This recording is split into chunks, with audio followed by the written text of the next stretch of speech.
ஒரு மாசு நல்லா இருக்குது, ஜாலியாக ரிப்பீட் ஆன்சர், கலெக்ஷனில் அடிச்சு தோசம் பண்ணியிருக்கு, இன்றைக்கி இவ்வளோ தாண்டி இருக்கு, இன்னொரு 4 தாண்டும் ஜெயிலரை கிராஸ் பண்ணுறோம் அப்படிங்கிற விஷயம் எல்லாமே இருந்தால் கூட உலக அரசியல் கொண்டாடுறனா கூட, பட் இந்த கதை இன்னும் கொஞ்சம் கவனம் செலுத்தியிருந்தாருன்னா அந்த 1000 கோடி கனவு இருக்கிற தமிழ் இண்டஸ்ட்ரிக்கு அடித்து சாலிடாக இந்த தாண்டிட்டு போயிருக்கோம். ஓகே. நீங்கள் வந்து புது டைரக்டர் இல்லை லோகேஷ், நீங்கள் வந்து ஒரு 5 படம் கொடுத்த டைரக்டர், வெற்றிப்பட இயக்குனர், உங்களுக்குன்னு ஒரு ஃபேம் இருக்குது, 50 கோடி சம்பளம். 50 கோடி சம்பளம்னா எந்த அளவுக்கு உங்களை வந்து ப்ரொடக்ஷன் ஹவுஸ் தூக்கி வச்சிருக்கு, ஒரு ஹீரோ தூக்கி வச்சுருக்காங்க. நீங்கள் அந்தளவுக்கு நீங்கள் கொடுத்துருந்தீங்கன்னா இந்த படத்தின் மூலம் அடுத்து நீங்கள் 100 கோடி ரூபா சம்பளம் கேட்டால் தரதுக்கு தயாராக இருப்பாங்களே. பட் இந்த அளவுக்கு ரசிகர்கள் வந்து ஆப்போசிட் ரசிகர்களை பேசுகிறதுக்கு ஒரு காரணம் வந்து லோக்கி தான் இடம் கொடுத்தாருன்னு தான் நான் தெளிவாக சொல்ல முடியும். ஏன்னா அவங்களுக்கு பிலோ 18 வந்து உங்களுக்கு ஃபேன்ஸ் நிறையா இருக்காங்க சார். அது ரொம்ப ஃபீல் பண்ணுறாங்க பசங்க.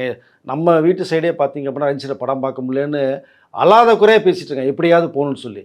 சிட்டிக்குள்ளே தியேட்டர்ஸ் ஓனர்ஸ் அவங்க என்ன சொல்கிறாங்க அப்படின்னா, தயவுசெய்து 18 வயசுக்கு உள்ள முன்னாடி இருக்கிற பசங்களை கூப்பிட்டு வந்துடாதீங்க,